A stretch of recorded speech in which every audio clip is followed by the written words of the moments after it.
Morning বন্ধুরা, আজ সকাল সকাল রান্নাঘরে এসে গেছি। আর আজকে বানাবো পাঞ্জাবি স্টাইলের ডাল ফ্রাই। তো এখানে আমি কড়াতে জিরে তেজপাতা দিয়ে একটু লাল লাল হয়ে গেলে রসুন দিয়েছি। রসুনটা একটু ভেজে নেব।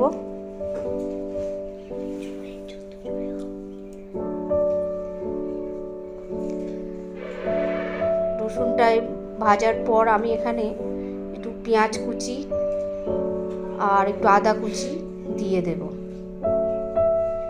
তো রসুনটা এখনো লাল হতে একটু বাকি আছে।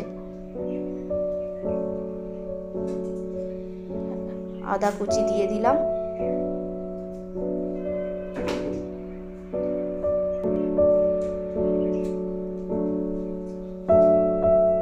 পেঁয়াজ কুচি,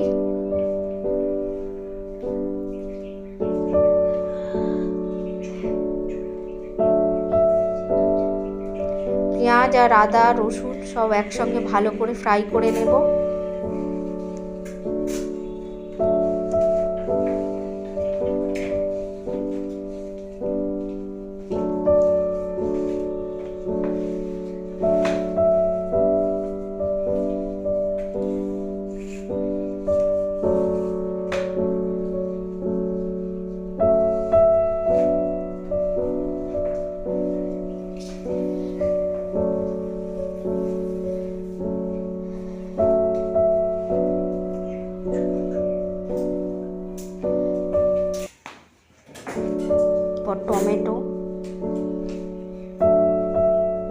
টমেটোটা যতক্ষণ না নরম হবে ততক্ষণ ফ্রাই করতে থাকবো।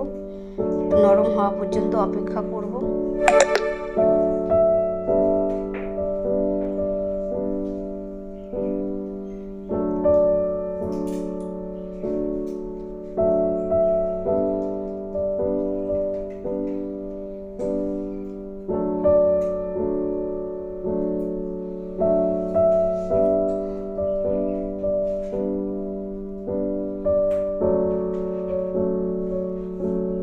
মশলাগুলো ভালো করে কষিয়ে নিয়েছি। তারপর পুরো মশলাগুলো দিয়ে দিলাম। নুন, লঙ্কা গুঁড়ো, কাশ্মীরি লঙ্কা, হলুদ আর একটু সামান্য চিনিও দিলাম। এখানে একটু জল দিয়ে দেব যাতে শুকনো মশলাগুলো ভালো করে কষে নিতে পারি। এখানে আর একটু জল দিয়ে দেব।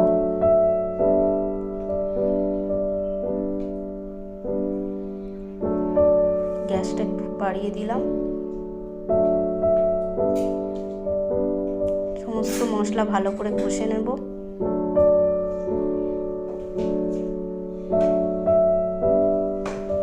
কষানো হয়ে গেলে আগে থেকে আমি চানা ডাল বা ওই ছোলার ডালটা সিদ্ধ করে রেখেছি প্রেসার কুকারে। 3 থেকে 4খানা সিটি মেরে এটা রেখে দিয়েছি। ডালটাও এই মশলার সাথে আমি মিক্স করে দেব।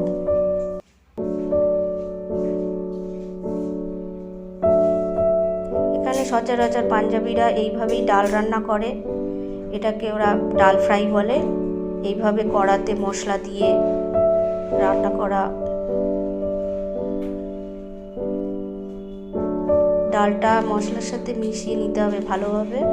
আর পারলে হাতা দিয়ে ডালটাকে একটু চেপে চেপে একটু নরম করে দিতে হবে যাতে ঘনত্বটা ডালের একটু বেড়ে যায়। একটু ঘন ঘন খেতে লাগবে, রুটির সঙ্গে ভালো লাগে। এটা এই ডালটি ভাতের সঙ্গেও খুব ভালো লাগে।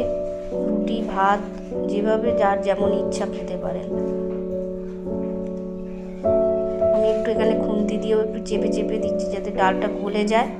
আর গলে গেলে মিক্সটা করে ভালো হবে আর গাঢ় একটা ঠিক ভাব এসে যাবে ডালের মধ্যে।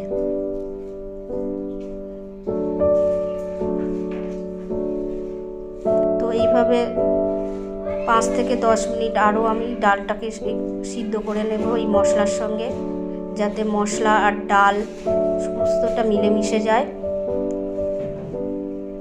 এখানে আমি যখন হলুদ গুঁড়ো, লঙ্কা গুঁড়ো, নুন, চিনি একসাথে দিয়েছিলাম তখন আমি একটু গরম মশলা পাঞ্জাবি স্টাইলের, যেমন মেথি পাতা, শুকনো মেথি পাতা, জিরে, ধনে, এলাচ সমস্ত একটা মিক্স পাউডার আমি দিয়েছিলাম।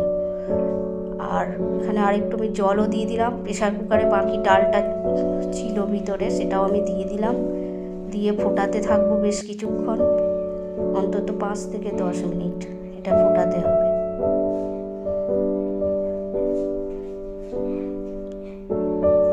আবারও আমি ভালো করে মিশিয়ে দিলাম। আমি এখানে হাতা দিয়ে ভালো করে মিশিয়ে দিচ্ছি ডালটা, যাতে তাড়াতাড়ি মিক্স হয়ে যায়। ডালটা প্রায় হয়েই এসেছে, বেশ গাঢ় হয়ে গেছে এখন ডালটা। এখন আমি প্লেটে সার্ভ করে দেব। এখানে আমি ঘরে বানানো একটু আমচুরের চাটনি ছিল, আমচুর পাউডারের, সেটা দিয়ে দিয়েছি, আর তার সঙ্গে 2টো রুটি। এখন এটা রেডি হয়ে গেছে ব্রেকফাস্ট, অথবা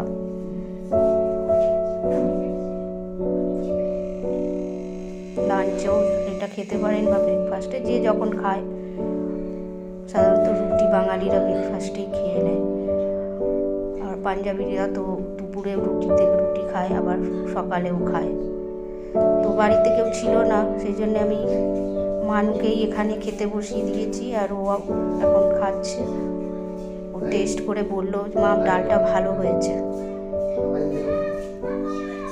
এদিকে জানলাটা দেখছেন, মানুষ সমস্ত ছবি এঁকে এঁকে জানলাতে আটকে দিয়ে রেখেছে। ওর আঁকা ছবিগুলো সব জানলায় এইভাবে আটকে রাখে।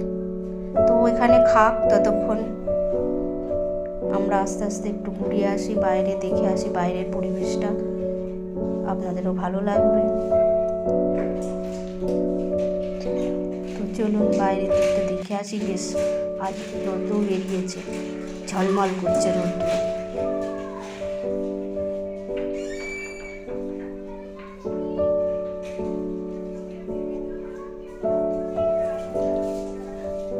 এদিকে গোলাপের বাগানে 1-2টো গোলাপ ফুলও ফুটেছে। কদিন পরে এই গোলাপ গাছগুলো ভর্তি হয়ে যাবে গোলাপ ফুলে। এদিকে বড় গোলাপও 2টো এসছে। বসন্তের হাওয়া লেগে ফুলগুলো অনেক কুড়ি ধরেছে। ক্যামেরায় কতটা আপনারা দেখতে পাচ্ছেন জানি না, কিন্তু এখন দেখতে পাচ্ছেন কত কুড়ি এসছে গোলাপের। এগুলো কদিন পরেই আমি আমার একটা ভিডিও করব, কত গোলাপ ফুটেছে দেখাবো আপনাদেরকে। মানু এখানে ডান্স প্র্যাকটিস করছে। তো আজকের ভিডিওটা এখানেই শেষ করছি। আপনাদের সঙ্গে দেখা হবে আবার আগামী পর্বে।